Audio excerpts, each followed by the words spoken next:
What if a bunch of teenagers in the 1950s saved Southern California's rail history from the scrap heap, using little more than $200 trolleys and stubborn determination? We're at the Southern California Railway Museum in Perris, California, a 100-acre playground packed with historic trains, trolleys, and streetcars that once powered Southern California's growth. Today, you'll ride a real red car, see a wooden turntable, and a party-ready caboose. Also, we'll meet the teenagers who turned a dusty field into one of the country's largest railway museums.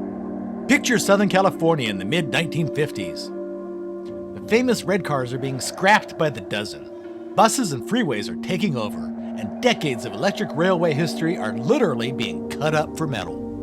In March 1956, 14 young rail fans, mostly teenagers, gather in the living room of a member named Ronald Longworth. They're part of a group called the Southern California Electric Railroaders Association, and they decide they're not going to just watch while the red cars disappear. They form a little company with a big name, the Orange Empire Traction Company, inspired by an old Pacific Electric excursion through the citrus groves of the Orange Empire.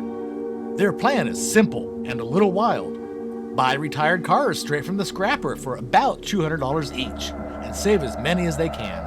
A few months later, in June, they meet again at Jim Walker's house in Linwood to make things official. There's just one problem. Most of them are under 21 and legally too young to sign anything. Only three, Richard Burns, Norman Johnson, and Patrick Underwood, are old enough to put their names on the incorporation papers. Jim's father notarizes the documents, and just like that, California recognizes their new nonprofit. It's basically a museum founded by kids, with a few adults co-signing the dream. At first, they base their collection at Traveltown in Griffith Park. They managed to gather about 10 cars there, squeezed in among other railroad relics. But they want a place where their cars can actually move. In 1958, they find what they're looking for in Perris. An abandoned stretch of former Pacific Electric right-of-way, mostly just a dusty field and some track. They sign for it, start laying rail, and slowly turn that empty land into a working railway museum. No water, no plumbing, very little money, just a lot of sweat, weekend work parties, and a growing line of rescued streetcars and interurbans. Over the next decades, the collection snowballs. The group eventually changes its public name to Orange Empire Railway Museum, and later to the Southern California Railway Museum. The heart of it, though, is still that original teenage impulse. These trains matter, and we're not going to let them die. If you like this origin story, stick around for some fun, founder-focused facts at the end. To understand what they saved, you have to know what the Pacific Electric red car system actually was. Around 1901, Henry Huntington and his partners start building electric interurban lines out of Los Angeles. Within a couple of decades, they've created the largest electric railway network in the world. Over 1,000 miles of track connecting LA to places like Long Beach, San Bernardino, Riverside, and dozens of small towns in between. At its peak, the system carries hundreds of millions of passengers a year. Red cars are everywhere, hauling commuters from new suburbs, taking families to beaches, even moving freight. Many of the big interurban cars are over 60 feet long and can carry hundreds of people at a time. Some of the museum's cars come from this era, including the classic Hollywood-style cars and the big blimps that would later be used right up until the final years of service. There's a darker piece of that story, too. In 1913, at a place called Vineyard, one Pacific Electric train slammed into the rear of another. Both trains were made of wood. The collision killed more than a dozen people and injured many more. The disaster pushed the company towards steel-sided cars and stricter safety standards. That's one reason many of the cars you see preserved today are steel.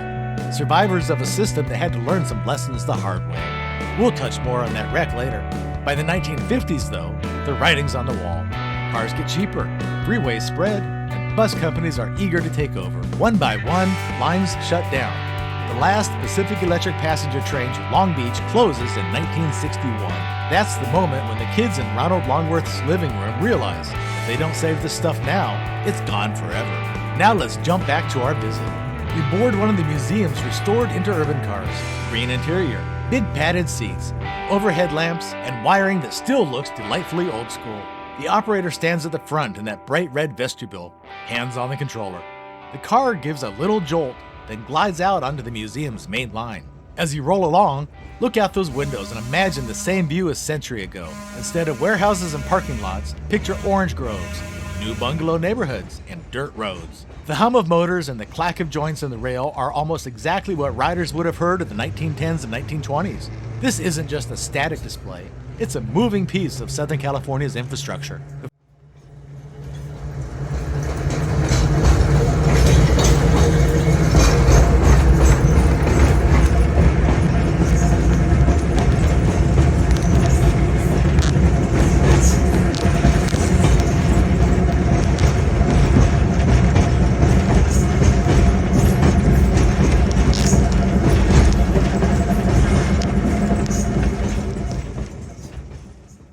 Funniest thing is how roomy it feels. At rush hour, this car would be packed elbow to elbow. Today, you pretty much have a private rail car, which is not a sentence most people get to say.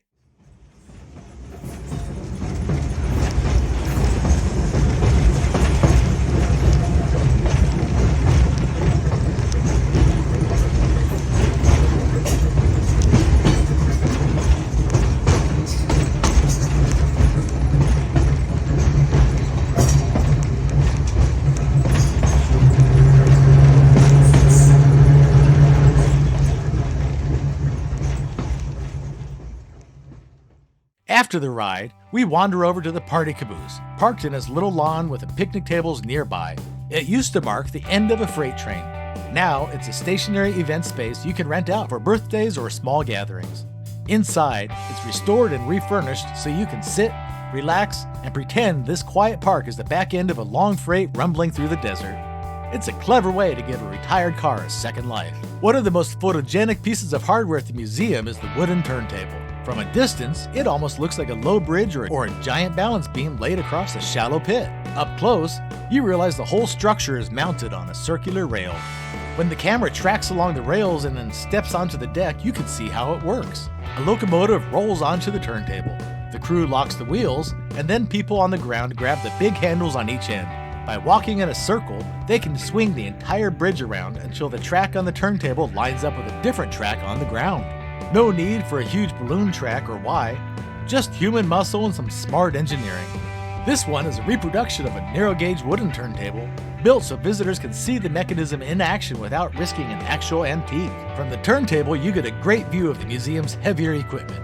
Big steam locomotives, freight cars waiting for restoration, stacks of ties and rail. Some of these pieces came from major western railroads like Santa Fe and Union Pacific. Others are narrow-gauge engines from private railways and even a famous Hollywood animator's backyard railroad, also coming up. So in one afternoon here, you've ridden an interurban, peeked into a party caboose, watched a wooden turntable swing around, and walked the same ground that a bunch of determined teenagers turned into a full-scale museum. There's a lot more tucked behind these cars and track panels though. Strange crashes, Disney connections, and a few nearly scrapped survivors. Let's finish with some quick fun facts that tie back to the spots you've just seen. Teen trolley triumphs. Fun fact number 1 goes back to that red car era we talked about. In 1913, two Pacific Electric trains collided at a spot called Vineyard. Both trains were made mostly of wood, and the impact folded the cars like cardboard. 14 people died, and many more were injured. The disaster pushed the company toward all-steel cars and tougher safety rules, and is one big reason the surviving red cars and interurbans at this museum feel so solid today. Scrapyard shoppers. Remember those teenagers buying cars for $200 each? They scraped together enough money to grab their first 10 cars at Traveltown in Griffith Park for about $2,000 total. Adjusted for inflation, that's a bargain, but at the time it meant part-time jobs, skipped luxuries, and a lot of pleading with parents to store giant train parts. Blimp survivors. Out in the yards, here are some of the huge Pacific Electric blimps. These cars were over 60 feet long and could seat around 300 people. When the passenger system shut down, several blimps got converted for freight and maintenance service, which is almost the only reason any of them made it to preservation. Disney's backyard train. One of the narrow-gauge steam engines associated with the museum has a Disney connection. Animator Ward Kimball, one of Disney's famous 9 Old Men, built a backyard railroad called the Grizzly Flats Railroad. His locomotive Chloe and other equipment eventually found their way to Perris, bringing a little bit of Disney backyard magic into the collection. the grinder that wouldn't die. Another piece with 9 lives is the former Pacific Electric car 1001.